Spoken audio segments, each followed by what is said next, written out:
and gentlemen, the time has come for another walkthrough. It is June 21st, 2019. I am Kienan Lafferty, and this is the King and Kale Show. I almost said I was the King and Kale Show. Well, I guess I kind of am. But anyways, today we're going to be doing a walkthrough of Rockstar Mika. I know you guys have, well, hopefully really been enjoying this, and I really enjoyed this piece because it started like this, right? It started with a simple, humble sketch, and then boom!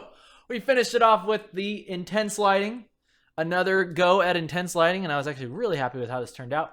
And today I'm going to be walking you through how we started from here and got all the way to what you just saw, along with the help of our handy layer comps. Look at how awesome this is. We're going to be able to walk through this step by step. Got all of these laid out, and you can be following along if you would like to. You could download this PSD as well as all the other PSDs from the past. And go ahead and follow along with me. These layer comps should be included with the package that you'll download. Just go to Window and head on down to layer comps. You'll get this cool little thing right here. Take you through some interesting steps in the piece. And yeah, let's go ahead and just jump into it. And this is two parts because, well, this is two PSDs because I was kind of sloppy, right? I think one thing that is really going to be brought to the forefront is just how kind of sloppy my work can be when I am kind of in the zone. And I hope that this will help to educate you guys, as well as help you to not feel bad if your PSDs are not organized. Okay, so let's go ahead and get into it. So the first thing that we want to talk about is sketches. Sketches are awesome. Sketches are basically where we start getting in there and we start asking ourselves some major questions, okay? And these are questions like, how do we want the flow of our piece to look? Okay, what is the line of action? Can you see the line of action going through here? I wanted a line of action like this and maybe a line of action like that, right? Cool little curvature on the spine going down to the foot. Always makes our character look very nice. And I figured that would work because we'd have, you know, that curvature there, or the curvature here, the mic coming up like that. And then I wanted a guitar back here as well. So that was kind of my general thinking with this piece. Let's go ahead and see how that how that moved along. So this was the beginning sketch. This was just the general idea of getting the forms locked in there. And you can see just how messy my line art is. You can zoom in and just take it in for all of its glory because it is truly a sight to behold. But you can see here that the original pose was quite different. We had Mika kind of with her head facing downward and her eyes looking up. Now, there was a couple reasons why we ended up changing this. Also, you can see the microphone. I know it's very unclear, but the microphone was set to be kind of right here. But do you see the problem with this? The problem is that the silhouette of the character is all being all the action is happening within here, right? All of the action is happening within our silhouette, and it's not a very clear read. And I wanted to try something different from the last Rockstar Mika that we had, and she was kind of giving you the same look, right? I wanted to go for a more confident look, and to do that, what we ended up doing was we changed it up. See, now we have the back of the spine, or we have the back curving outwards. When you have the character puff their chest forward, this is a very common thing that we would do in League of Legends splashes. Anytime you push the character's chest forward, it feels powerful, it feels confident. You know, you're technically exposing, you know, your most vital areas, therefore you are confident. You're not scared, right? So that is a good way to show your character is strong and very confident in themselves, is to expose themselves. Well, maybe not like that, but you know what I mean. Exposing their chest, right? Puff that chest out. And that's what Mika's doing. Okay, so we have her, and on top of that, check out the silhouette. Now we have a very clear read. A very clear read on that microphone as well as the head. All of those things are working together to give us a very clear silhouette and a clear composition on our piece. And we like that. So let's go ahead and move forward. Moving forward to the next piece. Okay, so you'll notice that I get a lot of the figure figured out first, right? Obviously. And then I'll go ahead and start adding the clothes on, right? Because too often I tend to draw armor on top of things, or I'll put clothes on a character. And sometimes I'm just not sure about the anatomy. The anatomy is looking wonky, especially in more expressive gestures like this, or more expressive poses like this. So there's nothing wrong with getting the figure completely figured out and then throw on your clothes. Very common thing that I do. And then, yeah, you can see there is just a bit of refinement happening. So basically, we're going from sketch here, from this sketch to this sketch. And all the while, I'm using my line sculpting technique. I've shown you guys this all the time. I'm just drawing in and erasing, drawing in lines. And then rather than like lower the opacity and go back in, I'll just kind of sculpt lines into place, right? So that's what leaves all of these tiny little artifacts. It's not ideal, but for working quickly, you can see all these artifacts right here. This is from me not fully erasing what was previously there. It is good for working fast. However, I would not recommend it in a professional environment where you need to have everything organized and clean and sent off to maybe the next artist that you're going to be working with. They will thank you the more clean that you are. But when you're all by yourself, you can work however you want, and this is how I like to work. I like to work quick and dirty. I like to get that stuff down. I like to get my ideas out there. Okay, so let's go ahead and move on to, before we move into the clean lines, you can see there's a little bit of a change here. I want to go into the background because the background was another big thing. You can see here, we have like these amps. We have these amps in the background, and we needed to create a little bit of a texture, and we needed to consider, I know this is going to scare some of you, we had to consider some perspective, okay? So, but luckily, Google comes to our aid here because you can go on Google and you can download a perspective grid. You can see this is the one that I used. I don't know. This is like, I'm sure you'll find the same one if you go perspective grid. 1 point perspective. And we just threw that in and we set it to multiply. And what that does is that allows us to get in there and we can begin making little, really all you're going to see the perspective lines in is on the edges of the amps. So see how the edges of the amps are all following this. Just a little simple thing like that can really bring your piece together. It will make it start to feel very much more like spacious. It starts to make it feel more realistic and you can feel like you're actually there with the character. Same thing with figuring out where the floor plane is, right? We want our character to be standing on top of there. So we want to know at what point their feet are going to be on the ground and what angle, like what angle is that ground plane at and how is their foot going to sit on it. The other thing is that we also notice now that because of this perspective grid, we know that it's okay to be seeing the underside of Mika's face. We know it's okay to be seeing the underside here of Mika's face because the perspective is now having us look upward. So we're going to see things like underneath her chin. And basically there's going to be like a much more exaggerated proportion or exaggerated perspective on her chest here. See? So things like that are very good to consider. Let's go ahead and head back here. Let's talk about focusing on this perspective and this background, okay? So the way that I laid this background together, let's go ahead and open up this layer here. There is one thing that I did to organize this, and I did put most of the layers in their own folders, so you can thank me for that. You can thank me for that. So we started with something simple like this, okay? And this was basically me drawing on top of, let's see, I think it was just the sketches. Or I had Mika here, and I knew that I wanted there to be a spotlight. I knew that I wanted the general idea of this piece to have a very, very strong top light, much like you're seeing somebody at a concert, and there's just this one giant bright spotlight that's hitting the top of their head. And because of that, we're going to have a lot of light on the bottom, on the floor, which is going to come in handy when we start getting into color, but we're getting a little bit ahead of ourselves. Right now, we're just focusing on that ground, okay? So we're also darkening. We're darkening because we want contrast. Contrast is a big thing. Whenever you want to make things look very bright, you want to be thinking about darkening everything else. As soon as you darken the background or darken the environment around the character, it will appear to make lights brighter, right? To make a light brighter, you have to make everything around it darker. A good friend of mine once told me that, Michael Marino, Iron Stylist, amazing person. I think it was back when I was working on the Zareth splash. I was like, how do I make him look like powerful and glowy? I was like, but then the background needs to be all powerful and glowy too. It's like, well, you have to pick one. You can't have both. You can't have your cake and eat it. You can't have your cake and eat it too. Eat the cake. The cake is somehow a her now. But anyway, let's move on to the amps. Now, the amps, we all know I hate drawing textures. I hate throwing this stuff in. I don't want to sit there and like design an amp texture. So what I ended up doing was, again, I turned to my good friend Google. And found a little amp texture, but then I threw it in there, and then I also put on, I think I went to filter, noise, and then median. I find that median is a good way to start making your photographs look more painted. You can also use all of the various filters that come along with Photoshop, but that is just the general gist of what I did. I got a texture there, and I threw it in. Okay, threw it in there. That looks good. Let's go ahead and get that darkness on there.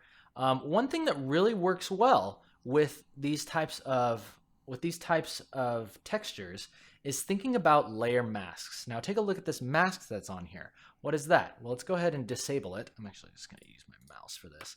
We're going to disable this layer mask and see what it does. See how it's all the texture? We want the texture to fade away, specifically where less light is hitting it. We know we have this giant light coming in from the top, so what's going to happen? We are going to have it die off. The texture is going to die off as it moves towards the bottom. And the way that we do that is, I'll go ahead and delete this and I will show you again. Basically just select black as your gradient or as your color of choice. You can go over to your gradient map tool thing, and then you want to make sure that you go down to the bottom right, all the way down to the bottom right, and click the little thing with a hole in it, right? That's a layer mask. That creates this little, you'll know it worked because now you have this white box next to your layer. Okay, that means you're ready to go. And make sure that it's selected, right? Because you can accidentally select both of these. So make sure you're selecting that white box. Now create a gradient like this and watch as your texture automatically fades away into the distance, becomes more subtle. This is a great way to use photos in your drawings, a great way to use textures in your drawings without it looking overly photo bashed. Okay, so that's my suggestion to you. Okay, let's see here. We need to go back. Okay, let's go ahead and go back to background. Okay, so continuing here, we now have our layers, we have our texture in there. Now we're going to start adding in light from the top. We're adding in light from the top to go along with how this texture is disappearing where there's less light, okay? And the way that we did that was, again, it's just a gradient. Gradients are a huge tool when creating simple backgrounds. I cannot stress that enough. Then I added in some additional colors or some additional lines to just show the separation of those amps. But see how kind of like messy it is? See how still it's not really super refined, but there's still a lot of information here. There's that nice gradient, there's that nice texture, and all those things together are a great way to get a background looking perfect. Okay, let's go ahead and move on from the sketch. Let's go ahead and move on to the lines, and let's begin talking about masking. And more importantly, something that we went into earlier was we talked about the lighting setup. We talked about the spotlight coming from the top, and how is that going to be affecting our character? Well, glad you asked, because we're about to get right into that. Okay, so the first thing that we want to do is we want to start throwing on our masks. And ideally, as you are coloring your character, you want to have your background set up because the colors that are being used back here, let's take a look at the colors. We're kind of trending towards a bluish. We're using lots of blues in our background. So I know, and I purposely chose that because I wanted a lot of the light and a lot of the colors coming off of Mika to be warm colors. So we're already thinking in terms of contrast from the beginning. In fact, the light on the ground, see how it's already pink. The light that's hitting the ground is a warm light, whereas the lights hitting these amps in the background might be more of a cool light, maybe more of a fill light. This is a great way to separate your character from a background, okay? But on the subject of coloring our character, we need to be thinking about light. And most importantly, we need to be thinking about bounce light. Bounce light. Now, can you imagine for a moment, can you imagine with me for a moment that the light from here, I'm going to go ahead and create a layer right there. The light from the top is not only going to be coming down and shining on Mika, right? It's not only going to be coming down, but it's going to be hitting here and pulling around all over this ground and then bouncing back up. It's going to be bouncing back up. And that is the main reason for this gradient. Do you see that warm gradient that is going up Mika's body?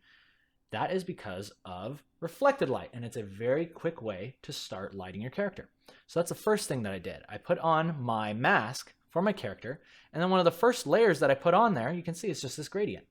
Just this gradient. Immediately now our character starts feeling like it's more grounded. It's more grounded because it's being affected by the light, the reflected light. Let's go ahead and move on to the color. Now this is probably going to blow your mind a little bit, but don't worry. I compressed this layer into one. I do work with multiple layers when I'm lighting my character and coloring my character. I just tend to flatten them down eventually, and this one I just didn't save a version where they were kind of separated. But in general, I found that, let's go ahead and separate this. I want you to see how little coloring I'm actually doing. When I pull these colors off, do you see all these areas of where there's just nothing? I'm just letting the previous mask and the colors that I chose there fill in shadows. They're filling in the shadows, and because the shadows are already part, like if it already feels good looking at this, basically the shadowed version of your character, then you know that all you have to do is start painting the lights on. And that's the way that I always like to teach you guys, is always be thinking about painting lights rather than painting shadows, because I find that painting light is much more natural, and it will always give you a more better look, a more natural look. Okay, let's go ahead and move on to the colors of the lines. Coloring the lines is something that I really like to do to begin softening and prepping it for overpaints. Overpaints is where we're going to begin going in there and just laying paint on top of everything, So the main thing that we want to consider is that the lights are going to begin looking more natural if they are not set against dark black lines. It's okay to have lines in your piece. However, if you want to start softening them and making them look more natural, see how I did this on the hair? See how I just kind of took this color and just kind of brightened the hair up from black to this kind of darker red? And the way that I'm doing this is I'm just locking this layer. You can see down here is this little padlock. You get to that by clicking this little checker button. Click on that little checkerboard right there. And now what you can do is, I like to use a soft brush on this. You can pick any color. Pick any color, in this case blue, and look, you can just color the lines. And that allows you to begin softening. I just put this black layer on here. That's just black color, just to pull the lines back to black, just so you can see what they look like if you don't color them, okay? And they don't look that good. Next part. Moving on to the nice color. Let's go ahead and go into overpaints. As I said, prepping your lines for overpaints is a very fun time. It is a very easy time, especially if you do it like I showed you, right? Don't try to do this in the overpaint stage. Do not try to paint your lines in the overpaint stage. You're going to lose your mind, okay? Don't do that. Okay, get it looking like this, and then you're going to be ready for overpaints. Overpaints are so much easier when you have your lines colored and ready to go. Let's go ahead and dissect the overpaints, though. There's only a few in this stage. We got from here, this is things just like refining the face and the chest. This is refining the jacket right here. We're kind of refining the shirt there. A little bit more of the jacket. Then we have here the neck. Oh, I also tweaked the collarbone. You can see I was considering, this is why it's good to take breaks, because you're going to come back to your drawings more often than not, and you're going to say, what the heck is wrong with this anatomy? What the heck is wrong with this anatomy? And you know what it is? Look at this collarbone, okay? There's a shoulder here, there's a collarbone. Let me make this brighter. Shoulder here, collarbone. Other collarbone, wait, where's the shoulder? The shoulder's way down here. We were improperly setting up our collarbone. It needed to be more at an angle, okay? So that's what we did right there. We overpainted it, brought that collarbone down, so that way it is now properly connecting to her shoulder. She has a little bit more realistic anatomy for an anime girl. Let's go ahead and move on to the next overpaints. Next overpaints, let's go ahead and take a look at our layer comps and see what the difference is. We are adding in, it looks like we're adding in some details to the pants, as well as onto the hands. Very good. Oh, and most importantly, we actually flattened our layers down. Look at that, we flattened. Eventually what I like to do is I like to flatten my character, because I will go in and begin refining edges. Edges are another thing that's really important to get looking good on your character. You can kind of shave down as much as you want of the edge, like the outside lines, almost even down to the bare minimum, almost even getting rid of your lines completely if you want to. I like to have a little bit of lines. I would highly recommend that you experiment for yourself. But again, refining edges can only be done if you flatten your character. You must flatten your character in order to do this. So what I do is I keep my layers, I keep my layered version, right? I'll duplicate that layer, the layer group, and then I'll flatten it down, okay? And then we're ready to kind of clean up the edges.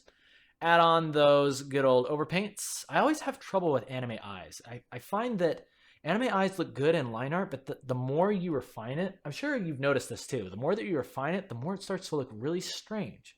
It starts to look really strange. The eye looks too big. It looks like it's just getting sucked to the side of the head too much. Anyway, that is normal. I run into it too. I find that moving the eye closer and shrinking it just a little bit tends to make it look better the more rendered your anime faces are.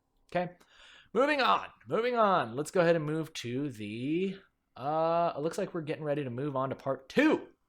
Part 2, I think I will just keep this video running because I found that I tend to like longer videos like this. For a walkthrough, I think that I want my video to be all one part. So yeah, we're just gonna jump right into part 2. The only difference between here is we added in some smoke, which you can see right there. Smoke is a good way to add atmosphere. It is a good way to bring, let's say that we have a lot of dark shapes down here, right? See how dark her legs are, and they're beginning to blend with the background. Squint your eyes and see how the only thing that you can really see is just the light that's hitting her knee there. But add in some smoke, and now some other details begin to pop out. And that is because of our lovely contrast. We can see this leg popping out now. Very nice, very nice. But let's go ahead and continue on to part 2. Because we got to get from here, ladies and gentlemen, we got to get from here all the way over to here. And I'm going to show you that. I'm going to show you how we did that because we're going to be talking about effects. We're going to be talking about all the stuff that I am still just getting into of how to clean up and filter and make your piece look really nice. This is on the part 2 PSD, ladies and gentlemen. So go ahead and if you're following along, this is the point where the nice sound would play and you turn the page and you go on to part 2. Okay, so let's go ahead and go into continued. Okay, so this is where we left off. We have our flattened character and we have our flattened background. We flattened the background down and we are now just kind of taking it easy. I have a couple of backgrounds here. I'm not sure why. I think I was just kind of comparing the two. Whereas if I wanted the darker one or the lighter one. But you can see the darker one is much more striking. It feels really good. However, we're losing a little bit of we're losing our legs again. But luckily we have that smoke. We have that smoke and we can add in additional atmosphere if we need. Okay, so we have these two. We are going to go ahead and modify. We have modified our character. You can see I lengthened her arm a little bit. And I kind of changed up her legs. Her legs were bothering me because this leg was like standing forward or it was like coming forward and getting the light. But then somehow it was bending and then the leg, like the foot was now behind her. So I was like, something about that is making me feel weird. I want it to be closer. Those feet should be closer together. Especially if this leg is forward. It wouldn't make sense for that foot to be that far back. Okay, so yeah, we've just done that. It looks like there was a little bit of overpainting. Also, it changed the collar of the jacket. And basically all that we're doing here is that's just 2 flattened versions. Again, I did a couple overpaints on here, but then I flattened it. So let's go ahead and go into the modified version. That is our cord. The cord was done using Lazy Nezumi. I know I always talk about it, but it's a line smoothing program. I don't know if I'll do a complete walkthrough of it here. I've done it on other episodes. But yeah, if you're wondering how I get lines as smooth as that, you either got to draw it really fast or you got to get a good line smoothing program. Photoshop has a smoothing tool right here up at the top, you can see. That works okay. Actually, that wouldn't be too bad. You could get a cord looking pretty good with that. But I found that Lazy Nezumi just has all the subtleties that I really like. So to each their own. Give it a go. But that's how I ended up erasing all of the cord sketches that were there before and just redrew it. That is one thing where I was okay with making a clean line because I just wanted that cord to feel weighty. I wanted it to feel weighty and just realistic. I love the way it just like falls and kind of goes over her arm and then goes down and trails off into the distance. Let's go ahead and talk about effects, ladies and gentlemen. Effects. Effects are very, very important. And some of the effects that I've been learning about are going to be all through here. All of these layers right here are our effects. But let's go ahead and dissect them one by one. The first one that we're going to be getting into is what I like to call the bloom layer, or like the anime fuzzy pretty layer. Okay? See how just this one layer immediately makes everything pop out. It heightens contrast, makes things start to glow, blooms things. It's just an all-around amazing cinematic thing to do for your pieces. And the way that you're going to do it, right now we have this set to hard light, but let's go ahead and set it to normal so you can see what this actually is. Set it to normal and set it to 100%. And let's disable that layer mask. This is the layer that we're putting on top of everything, okay? And the way that you make this, let me go ahead and I guess we can do a tutorial on how to create that. Basically, all we're doing here is we are, let's see, was this actually the right layer? I can't remember if I used the bright one or the darker one. Well, whatever, we're going to do it with this layer. Actually, I can tell. Yeah, it looks like I used the lighter one. Okay, so what you'll do is you'll hit Shift-Control-Alt-E. to merge everything. You have now merged your entire piece into one stamped layer at the top. You are going to go to filter. You're going to go to blur. You're going to go to Gaussian blur. And then choose the proper Gaussian for your needs. I find maybe around 10 pixels is pretty good. 13 pixels, whatever. Don't want to do too much. Too much is a little crazy, right? Keep it sensible. Okay, sensible Gaussian. Sensible Gaussian. Okay. Now you're gonna go to layer properties down here. You go to hard light. Put on that hard light. Drop that opacity down to, I don't know, maybe 35%. And then go to your adjustments, brightness, contrast, and then you're gonna raise that brightness. Raise that. Wait, is that working? Actually, you know what? It needs to hit Control U and go to lightness. Lightness is what you're looking for. Yeah, there we go. There we go. You can even kick up the saturation a little bit. Look at that. Look at that. And now you can dial it in. How much bloom do you want? How dreamy do you want it to look? You want it super anime dreamy, or do you want it just a little bit, right? A little bit goes a long way, okay? And you can compare it by turning it on and off, okay? But that's step one, ladies and gentlemen. Step one. Okay, I'm going to go ahead and delete that now that I showed you how to do it. Let's go ahead and get on to the rest of these effects. Let's set that back to hard light. Okay, the next one that we're going to go into is color balance. Color balance is just, I don't know, it's barely visible. You can barely tell a difference. I don't even know if you guys can see that. But basically, what I like to do is I tend to like my highlights. I push them a little bit more towards yellow. And even here, I push them towards blue. But you can mess around with this. Again, this is just ways to dial in your piece. Think of it as Instagramming. You're getting it ready for the show. Get your Instagram face ready, okay? And then we go to curves. Curves is a fancy, right? There's just brightness contrast for the freaking cavemen. But then if you're a refined artist, you should be using curves. Curves gives you so much more control and just beautiful control of the lights of your piece. And it just makes everything look great, right? Okay? But basically what you want to do is think of it as there's the center dividing line, center diagonal line. As you pull things up, it's going to make things brighter. Things toward the bottom left are going to be shadows. So let's say that you want your shadows to be darker, but then you want your lights to be lighter. Lights are at the top right. So you do something kind of like this, right? And just kind of play around with it in that fashion. You can even add additional points to make crazy, weird versions of your piece. Again, for refined artists only. Use it at your own risk, okay? But sometimes these can give you some new ideas. I really like curves. So we added a little bit of curves on there to bring up the contrast. I tend to have my pieces looking very dark, so I'm getting better. I'm getting better at lightening them up so that way they're clear for everyone to see. Okay. Now, lastly, gradient map. Gradient map is very cool because it allows you to really begin unifying your piece.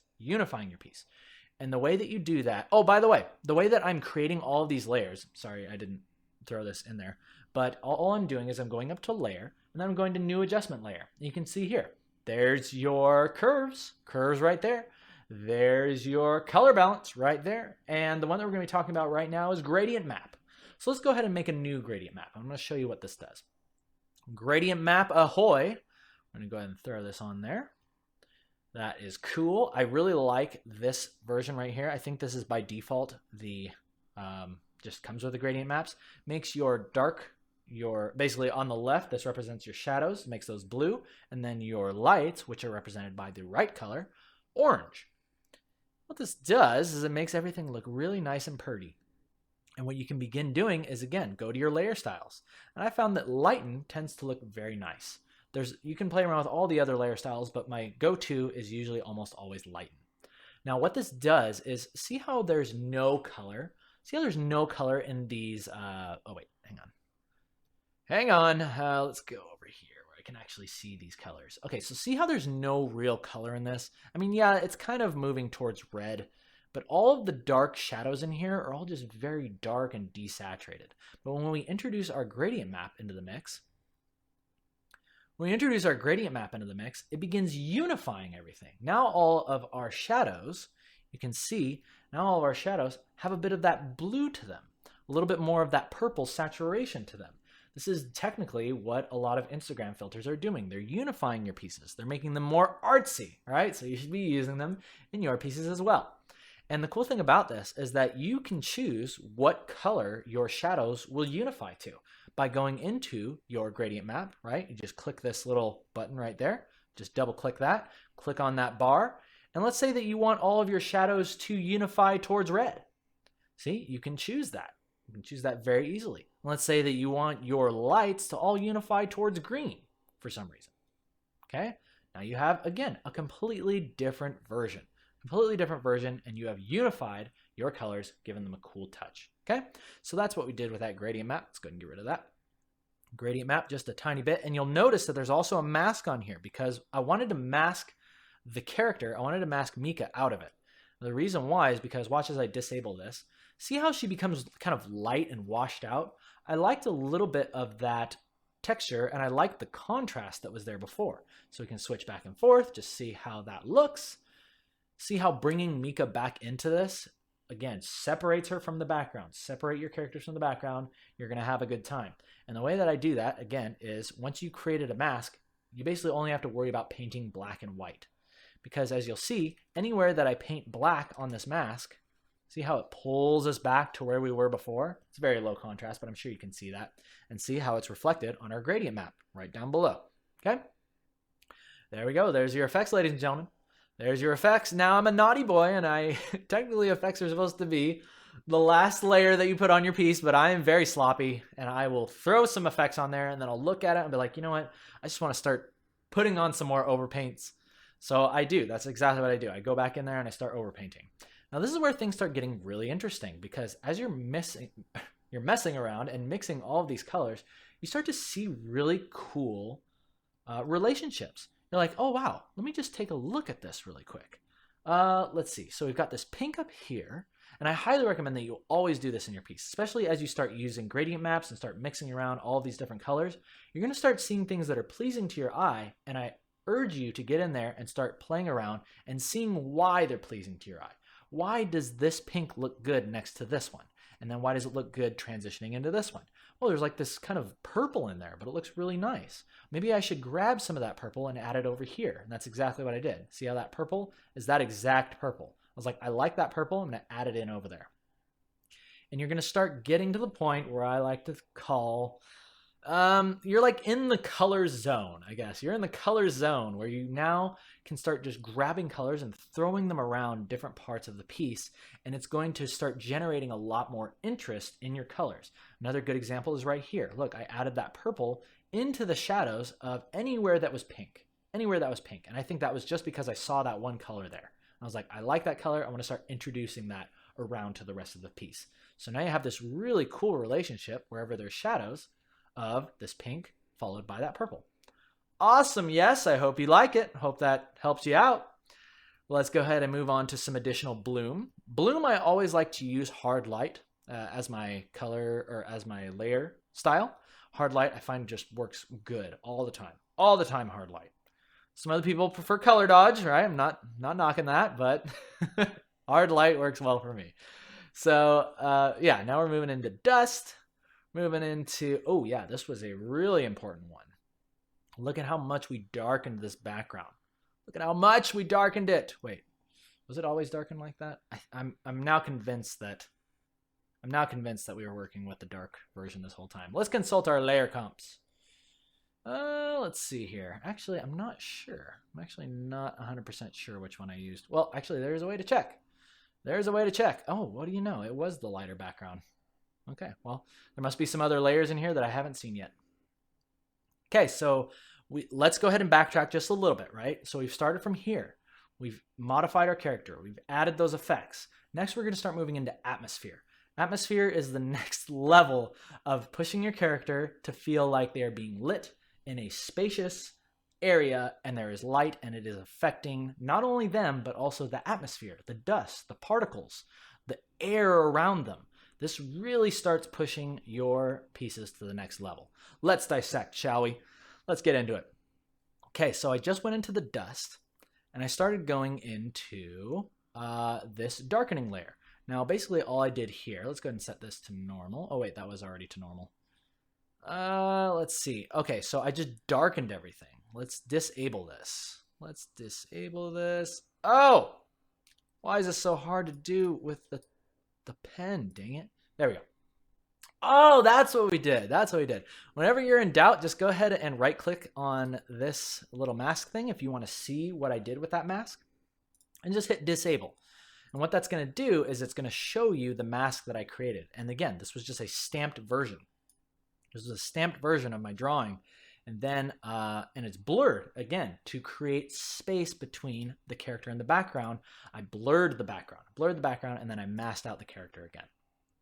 Next up, we're moving on to some just atmospheric lighting.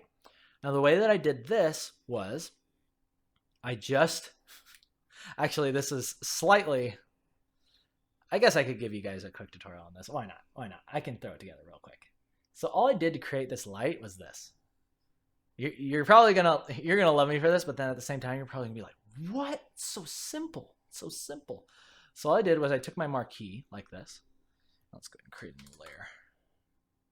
New layer, filled that marquee like that, okay? And then let's go ahead and deselect that. Hit transform, Control, Alt, click the, oh wait, no. No! Ah, there we go.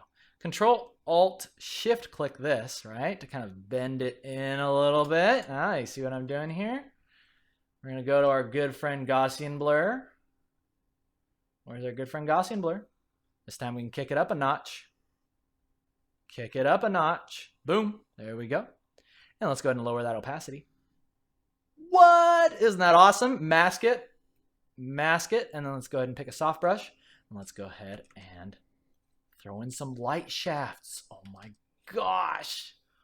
Oh my gosh, it's so simple. I love it. Okay, that's kind of a quick and dirty version of it, but basically that's all I did. Okay, so let's go ahead and delete that. Okay, so there we go. And you can see just how actually subtle it is. This is very, very subtle.